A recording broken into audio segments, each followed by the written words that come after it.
بسم اللہ الرحمن الرحیم۔ سب سے پہلے تو میں آج پشاور میں ہونے والے انتہائی افسوسناک اور اندوہناک واقعے پر شدید الفاظ میں جہاں میں افسوس کا اظہار کر رہا ہوں وہاں اس کے پرزور الفاظ میں مذمت کرتا ہوں۔ یہ نہایت بزدلانہ اقدام ہے، بڑا شرمناک قسم کا اقدام ہے، اور سوال یہ پیدا ہوتا ہے کہ ایک طرف دعوے ہیں کہ ہم نے دہشت گرد ختم کر دیے ہیں، دہشت گردی ختم ہو چکی ہے اور ہم نے لوگوں کو امن دیا ہے، اور دوسری طرف پشاور جیسے شہر کے اندر ایک دینی مدرسے میں چھوٹے بچوں کے اوپر حملہ ہوتا ہے،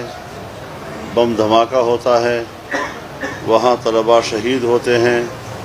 زخمی ہیں، پورا علاقہ خون خون ہے۔ تو اس حوالے سے ہم تمام شہداء اور ان کے ورثاء، تمام جو لوگ زخمی ہوئے ہیں اور اسپتالوں میں ہیں، ان کے ساتھ، ان کے خاندانوں کے ساتھ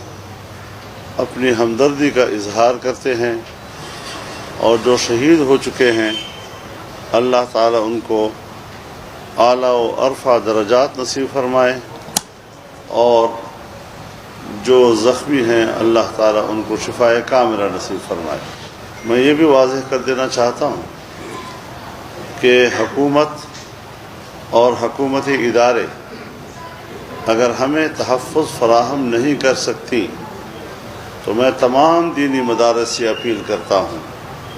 کہ وہ اپنے مدرسے اور اپنے مدرسے کے اندر پڑھنے اور پڑھانے والوں کی سیکورٹی کا انتظام خود کریں۔ اس بات کا انتظار نہیں کرنا چاہیے کہ ریاست ہماری حفاظت کرے گا یا حکومت اس حوالے سے کوئی ذمہ داری پوری کرے گی، بلکہ ان کو براہ راست وہاں پر اپنی سیکورٹی کا از خود انتظام کر لینا۔